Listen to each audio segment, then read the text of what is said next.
প্রিয় বিসিএস পরীক্ষার্থীবৃন্দ, আসসালামু আলাইকুম। 50তম বিসিএস প্রিলিমিনারি ফুল কোর্সের ইংরেজি সাহিত্যের ষষ্ঠ লেকচারে আপনাদের সবাইকে স্বাগতম জানাচ্ছি। আজকে আমরা আলোচনা করব মডার্ন এবং পোস্ট মডার্ন পিরিয়ড। মডার্ন এবং পোস্ট মডার্ন পিরিয়ডের মধ্যে থেকে আসলে প্রচুর সংখ্যক রাইটার, সবগুলো রাইটার নিয়ে আলোচনা করা সম্ভব না এবং সবগুলো রাইটার পড়ারও কোনো দরকার নেই। সো আমরা সিলেক্টেডলি প্রশ্ন ধরন অনুযায়ী কিছু রাইটার নিয়ে আলোচনা করবো এবং সেই আলোচনাগুলো থেকে আমরা আশা করবো যেন আমরা সবচেয়ে বেশি কমন পাই।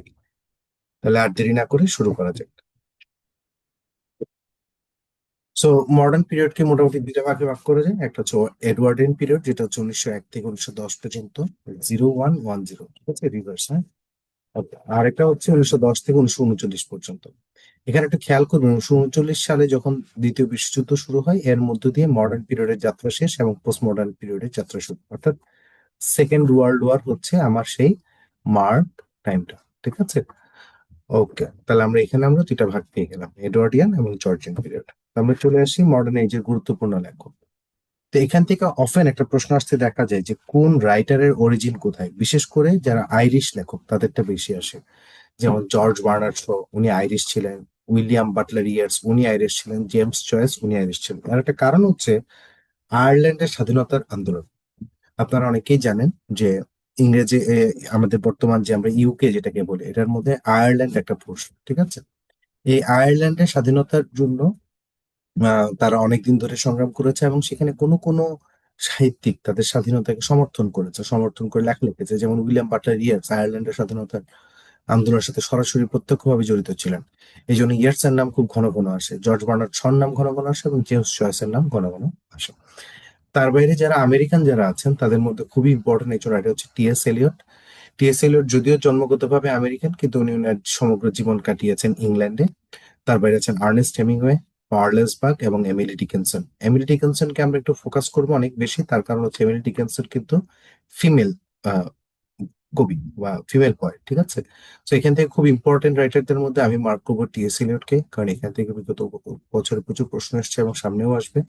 তার বাইরে George Bernard Shaw very very very very important. William Butler Yeats very very important. James জয়েসের ইউলাইসিস একটা উপন্যাস আছে, এটার জন্য উনি ইম্পর্টেন্ট। ইন্ডিয়ানের মধ্যে আছে নীরাজ সি চৌধুরী এবং আর কে নারায়ণ, যেহেতু আমাদের নেটিভ রাইটারদের মধ্যে তারা অন্তর্ভুক্ত, এই জন্য এটাকে দেখতে হবে। ব্রিটিশ যারা আছেন তাদের মধ্যে জোসেফ কনরাড, উনি হচ্ছেন আধুনিক উপন্যাসের জনকদের মধ্যে একজন, মানে খুবই প্রতীক্ষিত ঔপন্যাসিক। উইলিয়াম সামারসেট মম, উনি বেসিক্যালি ফেমাস হচ্ছে ওনার লাঞ্চিয়ন নামক একটা ছোট গল্পের জন্য। তার বাইরে আছে ভার্জিনিয়া উলফ। ভার্জিনিয়া উলফকে আমরা খুব ভালো মতো পড়বো, তার কারণ হচ্ছে ফেমিনিস্ট যেই ফিলোসফি, এটার জন্য ভার্জিনিয়া উলফ প্রতিকৃত।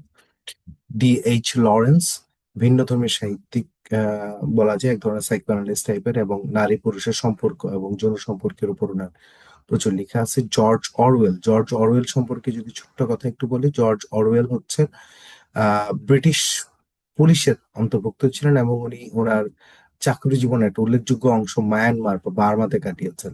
ওনার লেখাতে বার্মার কাটানো সেই দিনগুলো স্মৃতির কথা সরাসরি আছে, এই জন্য George Orwell is also very important. Rudyard কিপলিংকে আমি 1 স্টার রাখলাম। এইচ জি ওয়েলসকে 1 স্টার রাখলাম। জন গেলসওয়ার্থকে আমি কোনো স্টার দিলাম না। ই এম ফস্টারকে আমি 2 স্টার দিচ্ছি এ প্যাসেজ টু ইন্ডিয়ার জন্য। এবং বার্টন রাসেল, এটাকে আমি 1 স্টার দিচ্ছি। বার্টন রাসেল যদি জিকেতে বেশি বেশি আসে। আসেন চলে আসি famous Nobel prize winners of modern age. এখান থেকে প্রশ্নটা যেরকম হতে পারে যে নিচের কোনজন নোবেল প্রাইজ পেয়েছেন কিংবা নিচের কোনজন নোবেল প্রাইজ পাননি। তো এখান থেকে আমরা বিশেষ করে ফোকাস করব হচ্ছে উইলিয়াম বাটলার ইয়ার্সকে, জর্জ বার্নার্ড শকে, পার্লেস বাককে, রুডিয়ার্ড কিপলিংকে। এই চারজনকে আমরা ফোকাস দিয়ে খেয়াল করব যে এরা প্রত্যেকেই নোবেল লরেট ছিল, ঠিক আছে। টিএস এলিয়টও কিন্তু নোবেল লরেট, ঠিক আছে। টিএস এলিয়টও আছে, টিএস এলিয়ট, ওকে। আচ্ছা, সেটা আমরা চলে যাই তারপরে হেনরি জেমস। তো হেনরি জেমস সম্পর্কে যদি বলি, ইউজুয়ালি হেনরি জেমস থেকে খুব একটা প্রশ্ন আসতে দেখা যায় না।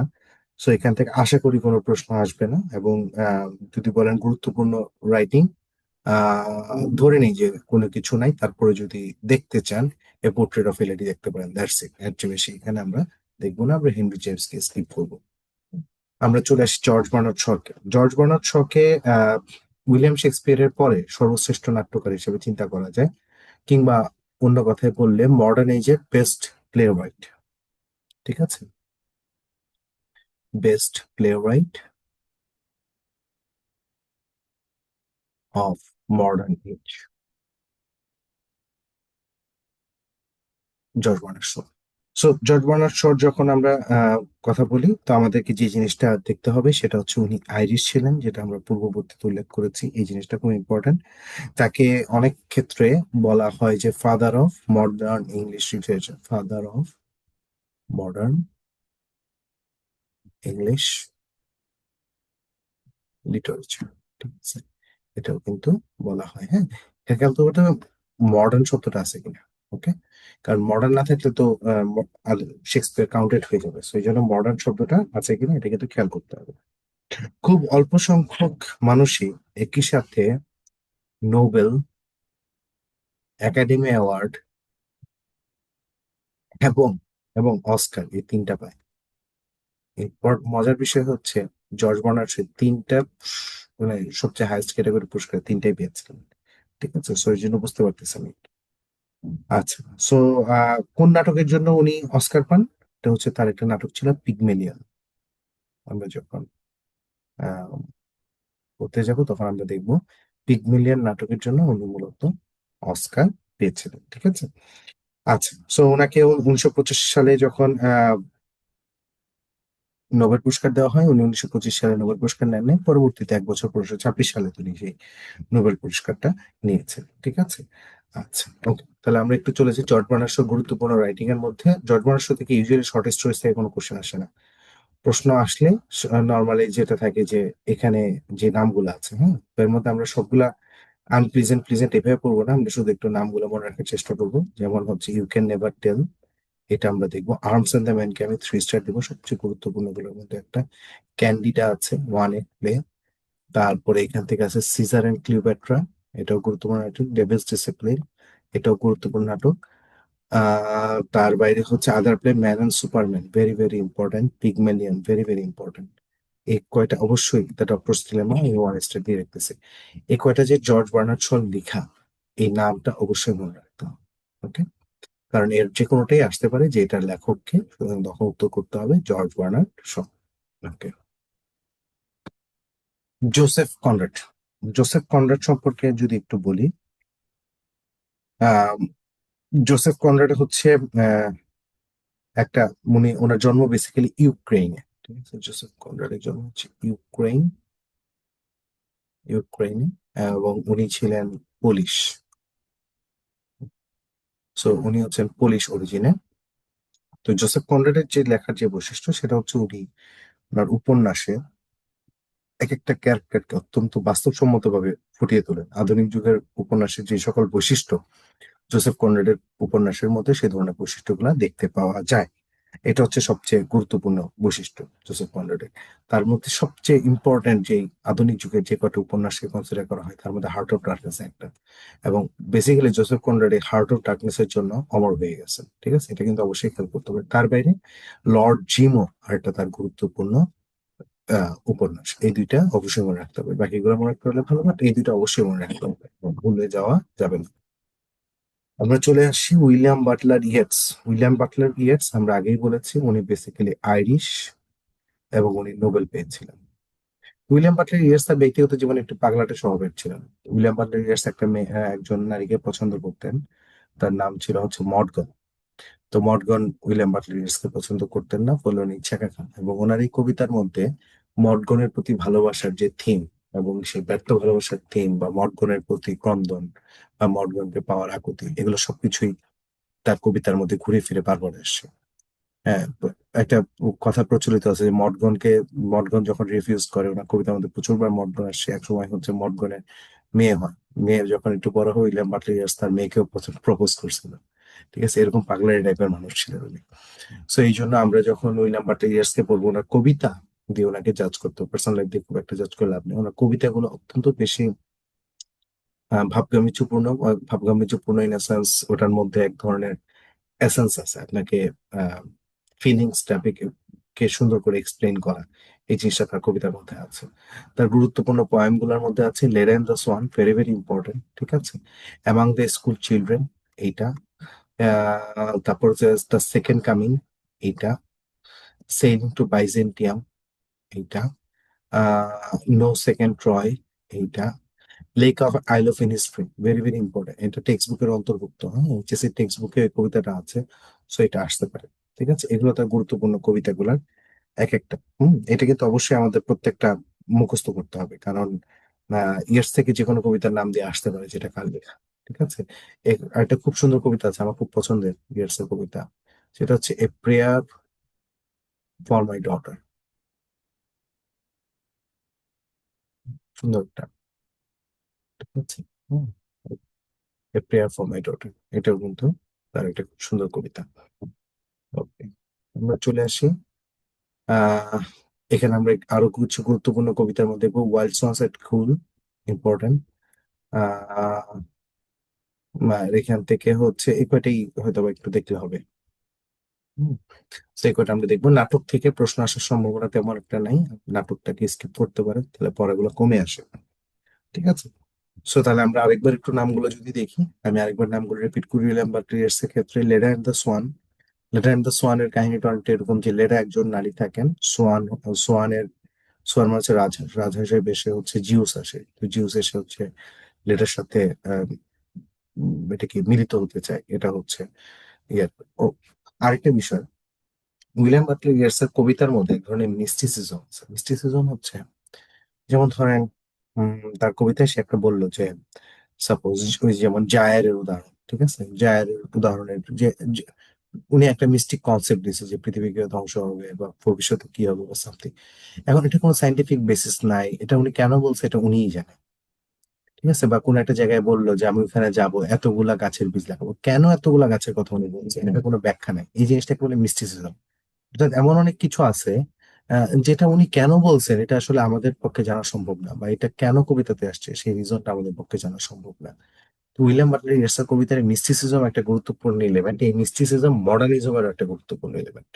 মডার্নিজমের অনেক রাইটিং এর ভিতরে একটা মিস্টিসিজম দেখতে পাওয়া যায়।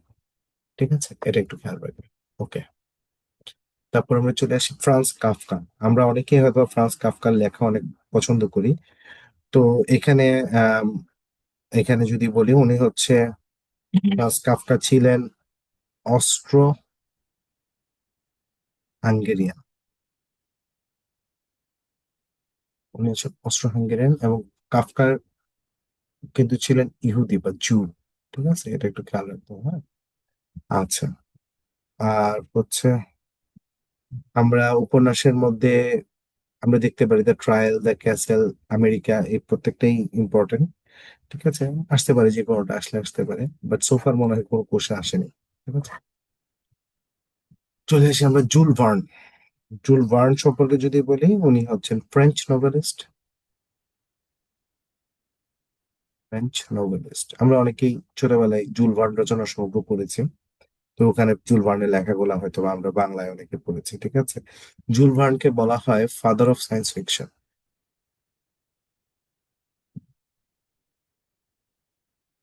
সায়েন্স ফিকশন, ঠিক আছে, ওকে। সো আমরা একটু দেখি এখান থেকে আমরা journey to the moon, 20,000 leagues under the sea আসতে পারে। ঠিক আছে, অ্যাডভেঞ্চারের মধ্যে around the world in 80 days, এটা হচ্ছে মোস্ট ইম্পর্টেন্ট রাইটিং। আমরা চলে আসি হেনরি গিবসন। হেনরি গিবসন সম্পর্কে বলতে গেলে, হেনরি গিবসনের লেখাগুলার মধ্যে একটা নাটকের জন্য উনি বেসিক্যালি অমর হয়ে গেছেন, সেটা হচ্ছে ডলস হাউস। এই প্রশ্ন আসে হয়তো এই একটাই আসবে যে ডলস হাউস কার লেখা, হেনরি গিবসন, আর বাকিগুলা থেকে প্রশ্ন আসার তেমন কোনো সম্ভাবনা নাই। ঠিক আছে, সিগমুন্ড ফ্রয়েড, সিগমুন্ড ফ্রয়েডের কথা আমরা অনেকেই জানি। সিগমুন্ড ফ্রয়েড হচ্ছেন আহ সে বিখ্যাত মনস্তত্ত্ব বা সাইকো অ্যানালিস্ট হিসেবে উনি পরিচিত। তো ওনার একটা বিখ্যাত থিওরি আছে, থিওরিটা হচ্ছে ইড ইগো এবং সুপার ইগো, অর্থাৎ আমরা প্রত্যেক মানুষই বাই নেচার আমরা প্রাণী, জাস্ট অন্য কোনো প্রাণীদের মতো আমাদের বায়োলজিক্যাল ডিজায়ার আছে, আমরাও ক্ষুধার্ত হই, আমাদের সেক্সুয়াল ডিজায়ার থাকে, আমাদের ভিতরে যে কোনো কিছু পাওয়ার আকাঙ্ক্ষা কাজ করে। তো এটাকে আমরা বলি ইড, অ্যাজ এ মানে অ্যাজ এন অ্যানিমেল আমাদের ভিতরে যেই ধরনের জিনিসগুলো তৈরি হয়, এটাকে আমরা বলি ইড। তারপরে আসে যে সুপার ইগো। সুপার ইগোর কনসেপ্ট অনেকটা এরকম, সুপার গো হচ্ছে নর্মস, সেটা আমাদেরকে শেখানো হয়েছে। ফর ইনস্টেন্স, আমার ক্ষুধা লাগছে, আমি খাবার খাবো, কিন্তু আমাকে শেখানো হয়েছে খাবারটা কিনে খেতে হবে, আর একজন খাবার ছিনতাই করে খাওয়া যাবে না। এটা হচ্ছে আমার সুপার ইগো। তা আমরা সুপার ইগো দিয়ে আমাদের ইট গুলাকে কন্ট্রোল করার চেষ্টা করি, যেমন ধরেন মানুষের সেক্সুয়ালিটি। আপনার সেক্সুয়াল ডিজায়ার আছে, কিন্তু সেটাকে সুপার ইগোর মাধ্যমে কন্ট্রোল করে রাখা হয়। তো অ্যাকর্ডিং টু সিগমুন্ড ফ্রয়েড, যে এই ইড গুলা কনস্ট্যান্টলি সুপার ইগোকে পুশ করতে থাকে, এবং সুপার ইগো যখন ফেল মারে তখন হচ্ছে আমাদের ভিতরে ইড গুলা বের হয়ে আসে। যেমন মানুষ দেখবেন যে রেগে গেলে যে কোনো কিছু ভেঙে ফেলার প্রবণতা, ঠাস করে ছুঁড়ে ফেলে দেয়। সুপার ইগো থাকলে তার মাথাটা ঠান্ডা থাকে যে না, এটা ছুঁড়ে ফেলা উচিত না, আমার এটা করলে ক্ষতি হবে, বা নানান ইস্যু, যে মানুষ আওয়াজ পাবে ইত্যাদি ইত্যাদি নানান ইস্যুর কারণে সে ছুঁড়ে ফেলে না। কিন্তু যখন সুপার ইগোটা ফেল হয়ে যায়, যখন সুপার ইগোটা কাজ করে না, মানুষ কিন্তু ঠিকই ধ্বংসাত্মক হয়ে ওঠে এবং জিনিসটা ছুঁড়ে ফেলতে পারে। এটা এটা হচ্ছে তার একটা বিখ্যাত theory। তার বাইরে হচ্ছে স্বপ্ন। মানুষ স্বপ্ন কেন দেখে, এটার পিছনেও এই যে ঈদের ভূমিকা আছে। ঈদ আমাদেরকে কনস্ট্যান্ট পুশ করতে থাকে। এটা তো এটা এখানে তাহলে আমরা একটু দেখি the ego and the Eid. এটা হচ্ছে তার একটা বিখ্যাত writing, the interpretation of dreams. এটা এসে, three essays on the theory of sexuality, এই তিনটাই সিগমুন্ড ফ্রয়েডের সবচেয়ে গুরুত্বপূর্ণ রাইটিং। সিগমুন্ড ফ্রয়েডকে নিয়ে আধুনিক যুগের যে ক্রিটিসিজম গুলো, যখন আমরা উপন্যাসের ক্রিটিসিজম গুলো তৈরি করছি, বিশেষ করে আমরা যখন ডিএইচ লরেন্স পড়বো, বা আরো পোস্ট মডার্ন লিটারেচার যখন আমরা পড়তে যাবো, ওখানে ফ্রয়েডিক থিওরি ঘন ঘন আসে। হ্যাঁ, ফ্রয়েডের তত্ত্বগুলো নিয়ে দেখবেন আলোচনা, বিশেষ করে যারা এদিকে কি বলে সমালোচক মহল থাকে, সমালোচক মহলে ফ্রয়েডের তত্ত্ব অত্যন্ত বেশি জনপ্রিয় একটা তত্ত্ব। ও হেনরি। আচ্ছা, আমরা যখন ও হেনরি বলি, ও হেনরি হচ্ছে তার আসল নাম না, এটা হচ্ছে তার পেন নেম বা সার নেম। তার মূল নাম হচ্ছে উইলিয়াম সিডনি পোর্টার। এটা একটা কোশ্চেন।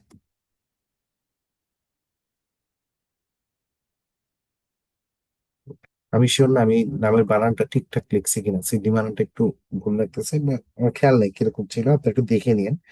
তো এটা হচ্ছে তার আসল নাম। ও হেনরির আসল নাম হচ্ছে, আমি লিখে দিচ্ছি, রিয়েল নেম। এই কোশ্চেনটা আসে যে ও হেনরির রিয়েল নেম কি, উত্তর হচ্ছে উইলিয়াম সিডনি পোর্টার। এটা একটু খেয়াল রাখতে হবে। তো ও হেনরি কেন বিখ্যাত? উনি কিন্তু উপন্যাসের জন্য বিখ্যাত না, বরং স্টোরির জন্য বিখ্যাত। ঠিক আছে। তো মোস্টলি ওনার যে এটা থেকে আসে, the gift of the magic. ঠিক আছে, এখান থেকে প্রশ্ন আসে, the gift of the magic. এটা কার লেখা? উত্তর হচ্ছে ও হেনরির লেখা। ওকে, আমরা বাকিগুলো চাইলে ও হেনরি থেকে স্কিপ করতেও পারি, সমস্যা নেই। জন মিলিংটন সিঞ্জ। জন মিলিংটন সিঞ্জ থেকে এখন পর্যন্ত সম্ভবত খুব একটা প্রশ্ন আসতে দেখা যায়নি। সো অথবা একটা প্রশ্ন আসছিল মনে হয়, সেটা হচ্ছে রাইডার্স টু দ্য সি কার লেখা অর সামথিং, আমি শিওর না আসছিল কিনা। একটু চেক করে দেখবেন, আসলে এটা নিয়ে আসতে পারে। আর একটা জিনিস খেয়াল করবেন, জন মিলিংটন সিঞ্জ হচ্ছে আইরিশ। ওকে। তো আমি কিন্তু আজকে ক্লাসটাতে বেসিক্যালি আপনাদেরকে যে একদম সব যে পড়ায় করে ফেলতেছে সেটা কিন্তু না। আমি যেটা চেষ্টা করতেছি আপনাদের জন্য পড়াটা কমাই নিয়ে আসতে, কারণ আধুনিক যুগে এত এত লেখক এবং এত এত বই, এত কিছুর মধ্যে কোনটা ইম্পর্টেন্ট সেটার দিকে ফোকাস করলে তাহলে হচ্ছে পরিশ্রমটা কমে আসবে। আমি সেটা চেষ্টা করছি যে কমাই নিয়ে আসা। বার্ট্রান্ড রাসেল।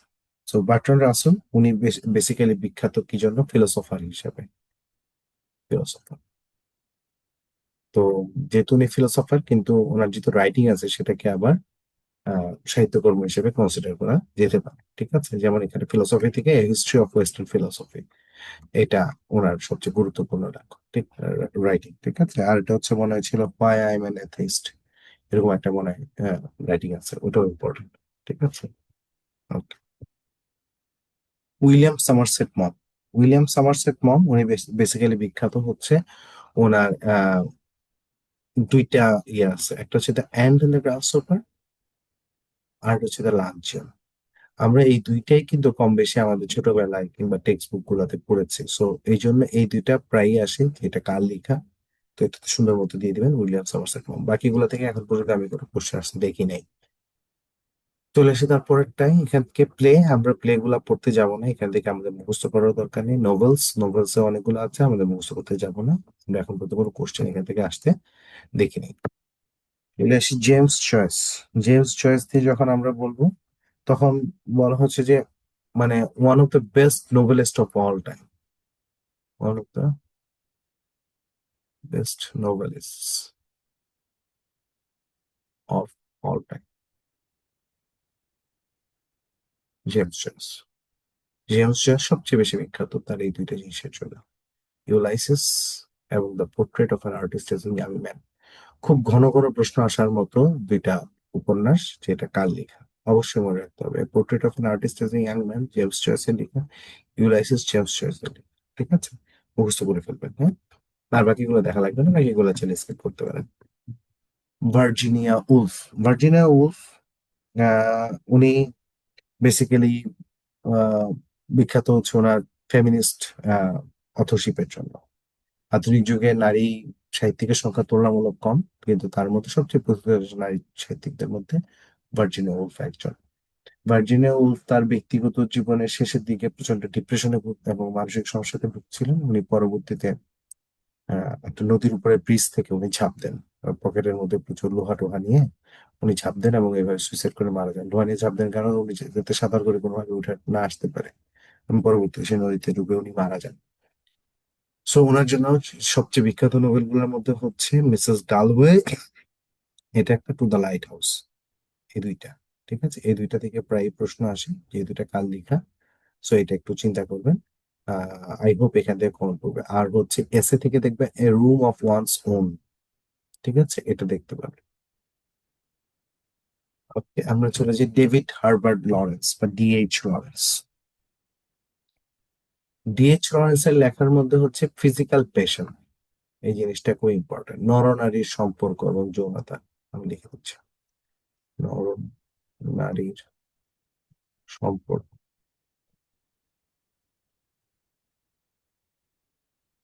আমরা ডিএইচ লরেন্সকে যখন আমরা অ্যানালাইসিস করতে চাই, প্রায়ই আমাদেরকে সিগমন্ড ফ্রয়েড দিয়ে ডিএইচ লরেন্সকে অ্যানালাইসিস করতে হয়।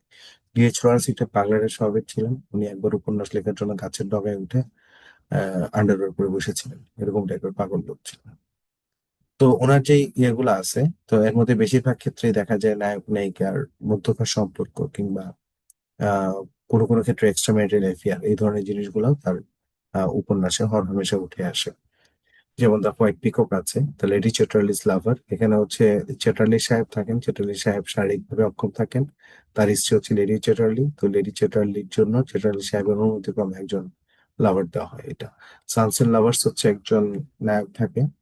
তো সে হচ্ছে একাধিক রিলেশনশিপে যায় কিন্তু কারোর সাথেই সাস্টেন করে উঠতে পারে না, তার রিলেশনশিপ গুলো টিকে না। সে মিরিয়ামের সাথে যায়, ক্লারার সাথে রিলেশনশিপে যায়, কিন্তু না মিরিয়াম না ক্লারা কারোর সাথে সে রিলেশনশিপে টিকে উঠতে পারে না। এই যে একটা কনফ্লিক্ট, এটা হচ্ছে সানসেট লাভার্স এর মেইন থিম। তারপরে আছে দ্য রেইনবো। তারপরে আছে রেইনবো, এখানে আছে women in love and the captain stock. এই কয়টা। ঠিক আছে, আপনারা যদি একটু নামগুলো খেয়াল করেন, the white peacock, lady Charlie's lover, sunset lovers, rainbow, women in লাভ, আপনারা দেখলেই বুঝবেন যে এখানে লাভ এবং হচ্ছে আহ যৌনতা, এই দুইটাই নামকরণের মধ্যেই সাটেলি লুকায়িত আছে। তো এই জন্য তারগুলা মনে রাখা যায় এবং পরীক্ষায় আসে যেগুলা কাল লেখা। ঠিক আছে, ইম্পর্টেন্ট। বিশেষ করে হচ্ছে lady Chatterley's lover, sunset lover, এই দুটো অবশ্যই দেখবেন। TS Eliot. আধুনিক যুগের যত কবি আছে তার মধ্যে আমার সবচেয়ে পছন্দের কবিদের একজন হচ্ছে টিএস এলিয়ট। টিএস এলিয়ট অত্যন্ত জ্ঞানী একজন মানুষ ছিলেন। ওনার জন্ম হয়েছিল আমেরিকায়, কিন্তু উনি বড় হয়েছেন, তার কর্মজীবন থেকে শুরু করে সাহিত্য জীবন কাটিয়েছেন ইংল্যান্ডে। ওনার সাথে, টিএস এলিয়টের সাথে কাজ করেছেন হচ্ছে এজরা পাউন্ড, এটা একটু জেনে রাখেন, হ্যাঁ। এজরা পাউন্ড নামক একজন, উনি বিখ্যাত। এজরা পাউন্ড টিএস এলিয়টের সাথে কাজ করেছিলেন। তো টিএস এলিয়টের কবিতার যে বৈশিষ্ট্য, এটাই হচ্ছে আধুনিক যুগের কবিতার বৈশিষ্ট্য। যেমন তার সবচেয়ে বিখ্যাত কবিতা হচ্ছে দ্য ওয়েস্টল্যান্ড। ওয়েস্টল্যান্ড কবিতাতে উনি দেখিয়েছেন কিভাবে সমগ্র Europe after world war after world war 1 কিভাবে সমগ্র ইউরোপ কলাপস করতেছে, সমগ্র ইউরোপ মানে কিভাবে একটা ওয়েস্টল্যান্ডে পরিণত হচ্ছে, এটা। তো এখানে কবিতার মধ্যে হচ্ছে আহ যেমন আমরা দেখতে পারি যে ব্রোকেন ইমেজেস, সবকিছু ভেঙে যাচ্ছে, সবকিছু আলাদা হয়ে যাচ্ছে, এলিয়েনেশন, মানুষের সাথে মানুষের দূরত্ব বা কানেকশন কমে আসা। তারপরে যেমন বলতে পারেন হোমোসেক্সুয়ালিটি। তারপরে বলতে পারেন যে দারিদ্র থেকে শুরু করে আহ যুদ্ধের ইম্প্যাক্ট, যা যা চিন্তা করেন সবকিছু ওয়েস্টল্যান্ডের মধ্যে কম বেশি থিমের মধ্যে আছে। তারপরে যেমন love song of J Alfred Prufrock, এটাও একটা খুব বিখ্যাত কবিতা। এখানে দেখা যায় যে আলফ্রেড প্রুফ্রক একজন ব্যক্তির নাম, তার লাভ সং এর কথা বলতে গিয়ে সে তখন সে বলে সে সেম এলিয়েনেশনে ভুগে, সমগ্র মানুষের মধ্যে থেকে সে নিজেকে আলাদা ফিল করে। ওই যে জীবন দশা কবিতায় যেমন আছে যে সে কেবল জলের মতো ঘুরে ঘুরে একা কথা হয়, সমগ্র মানুষের মধ্যে সে আলাদা। ঠিক আছে, হ্যাঁ। তো এই ধরনের ওই যে সকল লোকের মাঝে বসে আমার নিজের মুদ্রা দোষে আমি একা হতেছি আলাদা। তো প্রুফকের অবস্থা অনেকটা এরকম, সবার মাঝখানে বসে সে একা আলাদা, এরকম টাইপের অবস্থা। ঠিক আছে এটা। আর তার বাইরে হচ্ছে দ্য জার্নি অফ দ্য ম্যাজাই, এটা দেখতে পারেন। দ্য হলো man 1 star. জেরনসন 2 star. The portrait of a lady and ash Wednesday থেকে সাধারণত কোনো প্রশ্ন আসে না। প্লেস থেকে দেখবেন হচ্ছে মার্ডার ইন দ্য ক্যাথেড্রাল। আমি এটাতে একটু, সরি, আমি এটাতে একটু 3 স্টার দিয়ে দিচ্ছি। 1 2 3, ঠিক আছে। দ্য ককটেল পার্টিতে 1 স্টার দিব। প্রোজ থেকে দিব ট্রেডিশনাল ইন্ডিভিজুয়াল ট্যালেন্ট, এই অংশটা আমি 3 স্টার দিব। ঠিক আছে, এখানে একটু দেখো। আচ্ছা, ট্রেডিশনাল ইন্ডিভিজুয়াল ট্যালেন্টের টিএস এলিয়ট একটা মেজর আর্গু করেন যে ইন্ডিভিজুয়াল ট্যালেন্ট বা মেধাটা কখন দেখাইতে হয়। অ্যাকর্ডিং টু টিএস এলিয়ট, যে ধরেন এক্সিস্টিং কন্টেম্পোরারি প্রচুর কবি আছে, তারা একরকম ভাবে লিখছেন।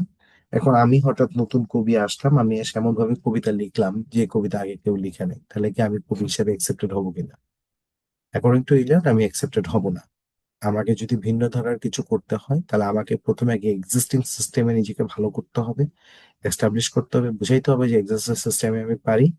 যখন আমি এই জিনিসটা অ্যাচিভ করতে পারবো, only then I can violate, বা আমি আমার নতুন ইনোভেশন নিয়ে আসতে পারবো। অর্থাৎ ইন্ডিভিজুয়াল ট্যালেন্ট তখনই গ্রান্টেড হবে যখন আমি ট্রেডিশনটাকে ভালো মতো জানবো। ট্রেডিশনটাকে ভালো মতো না জানলে ইন্ডিভিজুয়াল ট্যালেন্টকে বাস্তবায়ন করা যাবে না বা একনোলেজ হবে না। এই জিনিসটাই হচ্ছে এই আছে মেইন থিম। তারপরে আমরা চলে আসি আর্নেস্ট হেমিংওয়ে। আর্নেস্ট হেমিংওয়ে থেকে নর্মালি প্রশ্ন আসে এবং জিজ্ঞেস করা হয় যে এটা কার লেখা। এর মধ্যে হচ্ছে প্রশ্ন আসে হচ্ছে the sun also rises, a farewell to arms, for whom the bell tolls, the old man and the sea. খুব ইম্পর্টেন্ট এই এই চ্যাপ্টার, এটিকে খুব ইম্পর্টেন্ট। ঠিক আছে, আর এখান থেকে আমরা স্টোরিজ এর মধ্যে থেকে আমরা দেখতে পারি উইনার্স টেক নাথিং, এটা। ঠিক আছে, প্লের মধ্যে আছে ফিফথ কলাম, এটাকে দেখতে পারেন।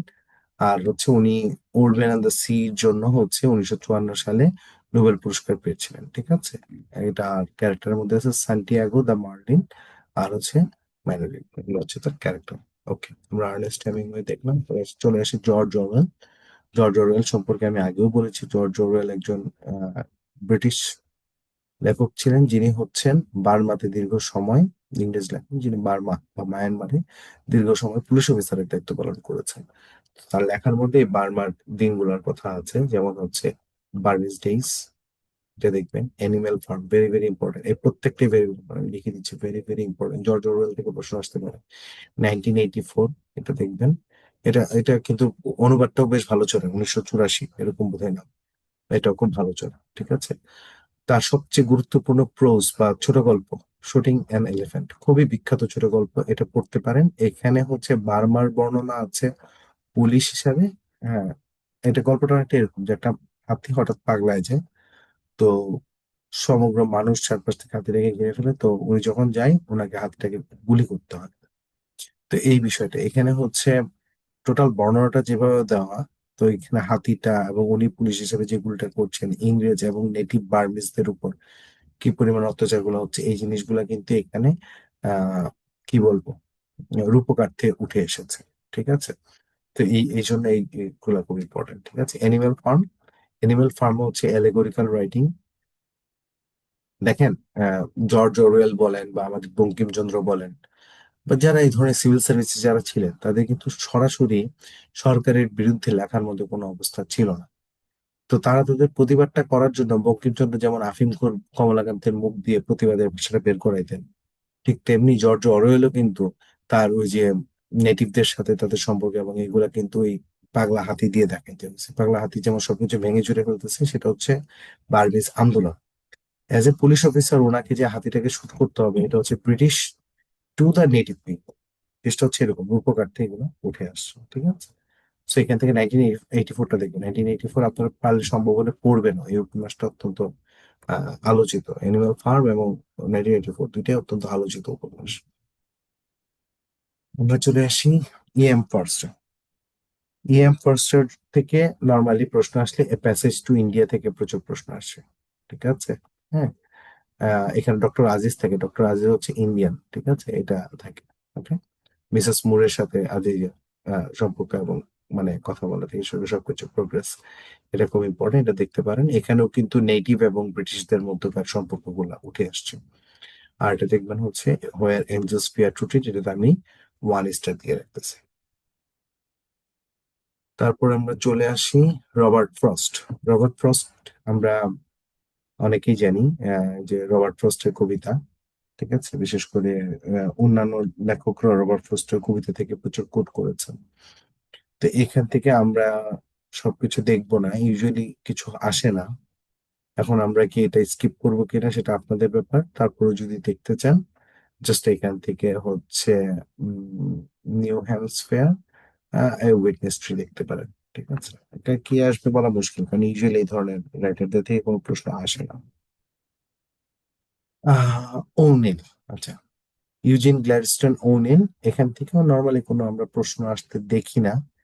এটা কেউ চাইলে স্কিপ করতে পারে, ঠিক আছে, আমার মনে হয় স্কিপ করতে পারেন। তারপর যদি কেউ বাকিরা দেখতে চান, নিজেদের সাথে নিজেরা দেখে নিতে পারে। WH অডেন, এখান থেকে আমরা দেখব একটা, সেটা হচ্ছে in memory of WB years. Auden এবং ইয়ার্স বন্ধু ছিল, ইয়ার্স এর মৃত্যুতে WH অডেন লিখেন হচ্ছে in memory of WB years. এটা আমরা দেখবো, যেহেতু একজন গুরুত্বপূর্ণ সাহিত্যিক আরেকজন গুরুত্বপূর্ণ সাহিত্যিককে কোট করে লিখেছেন, এই জন্য আমরা এটা দেখবো। ঠিক আছে, ওকে, আমরা তারপরে চলে যাই স্কিপ করে পাবলো নেরুদা। পাবলো নেরুদার কবিতা অনেকেরই পড়তে ভালো লাগে, আমার কাছেও পড়তে ভালো লাগে। 20 love poems and song of despair আর 100 লাভ সনেটস দেখতে পারেন। চলে আসি পার্লেস বাক। পার্লেস বাক সম্পর্কে যদি বলতে যাই, আহ উনি হচ্ছে first American women to win Nobel prize. First American women to win Nobel. কত সালে নোবেল পেয়েছিলেন? এটা হচ্ছে 1938 সালে। এর জন্য নোবেল পেয়েছিলেন সেটা হচ্ছে দ্য গুড আর্থ, এই বইটার জন্য উনি নোবেল পেয়েছিলেন।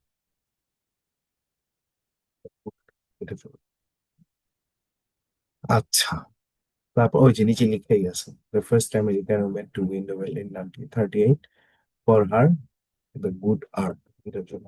আচ্ছা, অ্যালেন জিন্সবার্গ, উনি বেসিক্যালি বিখ্যাত কি জন্য আমরা সবাই জানি, এটা হচ্ছে সেপ্টেম্বর 1916 মুক্তিযুদ্ধের সময় প্রেক্ষাপটে রচিত একটা কবিতা। মূলত এটার জন্য অ্যালেন জিন্সবার্গ আমাদের কাছে অত্যন্ত আপন একজন লোক, কারণ তার কবিতার মধ্যে সেই মুক্তিযুদ্ধের ভয়াবহতার চিত্র আছে এবং মানুষ কিভাবে পালিয়ে গেছে ইন্ডিয়াতে, যুদ্ধের ভয়াবহতা সেটা আছে। ঠিক আছে, সো এটা আমরা দেখবো, এখান থেকে আমরা দেখবো হচ্ছে সেপ্টেম্বর যশোর রোড।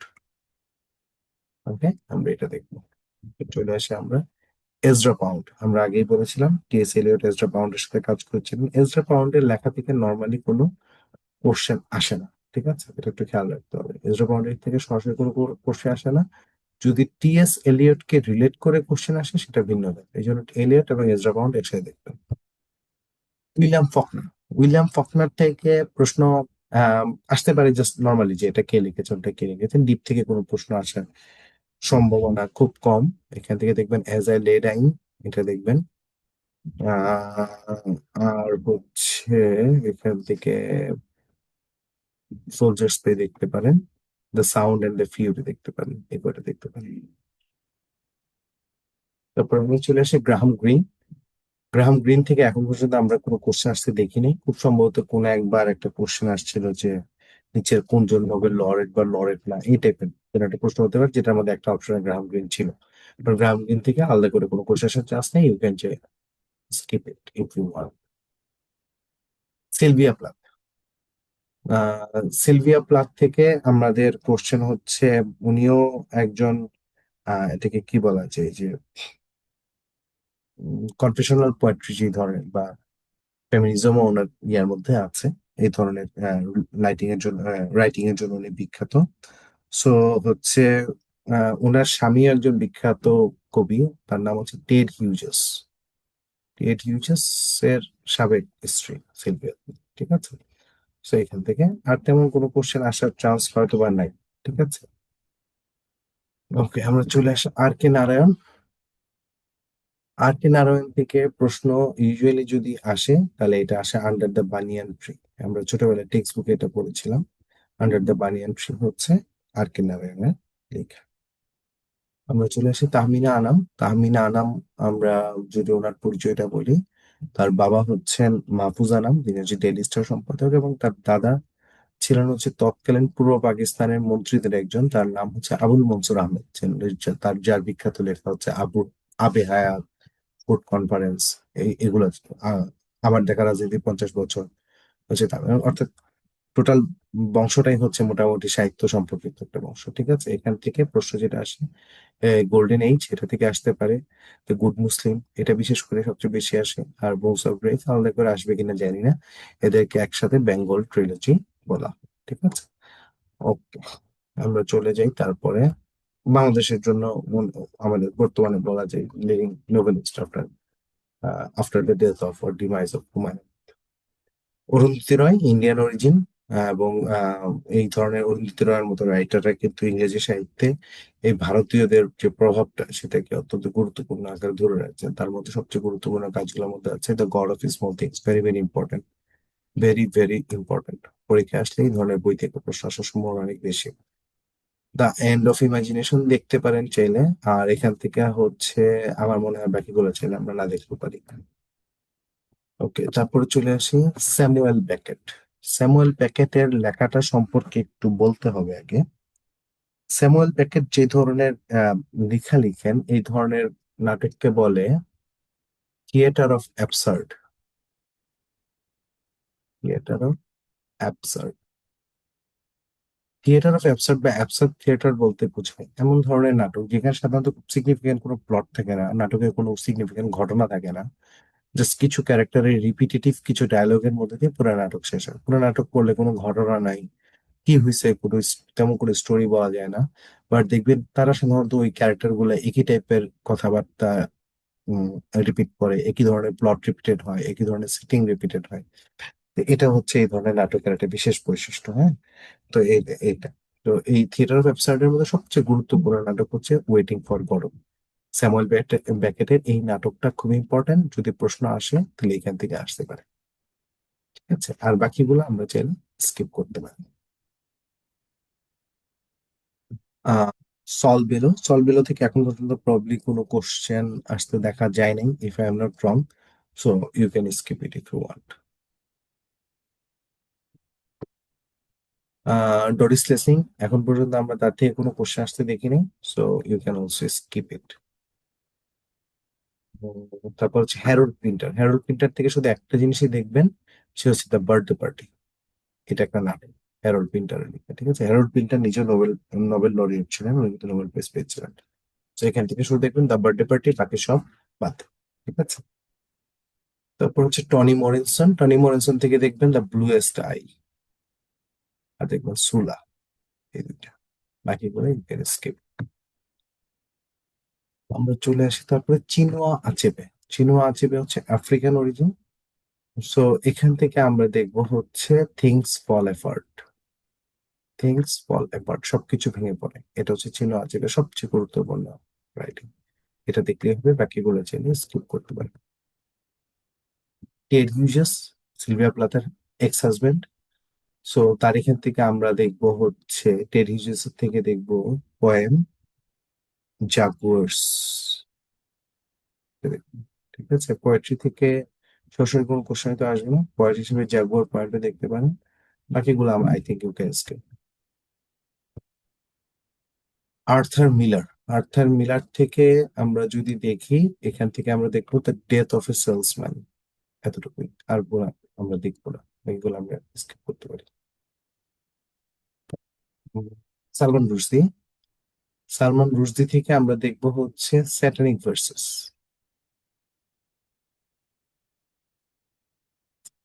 সেটা আমরা দেখবো। ঠিক আছে, আমরা বাকিগুলো স্কিপ করতে পারি। অরহান পামুক, আমার মনে হয় আমরা এখান থেকে দেখলে দ্য হোয়াইট ক্যাসেল দেখতে পারি, এবং বাকিগুলো স্কিপ করতে পারি। ড্যান ব্রাউন, এখান থেকে আমরা দেখবো angels and demons, Da Vinci code, the lost symbol, Inferno. চারটা বই অত্যন্ত মার্কেট সফল।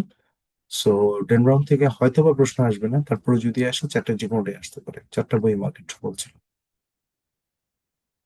আমরা চলে আসি notable critics of English literature, এই অংশ থেকে একটু যদি বলি, আহ, কার কোন লেখাটা নোটেবল সমালোচনা হিসেবে কনসিডার করা যায়। যেমন স্যার ফিলিপ সিডনি লিখেছিলেন অ্যান অ্যাপোলজি ফর পোয়েট্রি, এখানে কবিতা কি, কবিতার থিম কি, কবিতা কেমন হওয়া উচিত ইত্যাদি সম্পর্কে স্যার ফিলিপ সিডনির আইডিয়া বর্ণনা করা হয়েছে।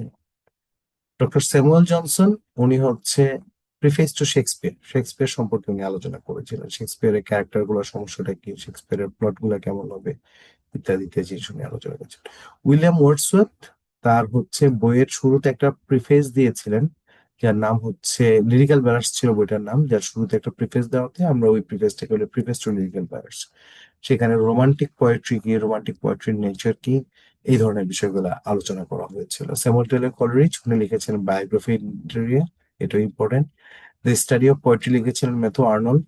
দ্য মেটাফিজিক্যাল পোয়েটস লিখেছিলেন টি.এস. এলিয়ট, এবং এ ডিফেন্স অফ পোয়েট্রি লিখেছিলেন পি.বি. শেলি। এর মধ্যে মোস্ট ইম্পর্টেন্ট হিসাবে আমরা নিব preface to Shakespeare, preface to lyrical ballads, biographia literaria, এবং হচ্ছে one study and apology for poetry. এটা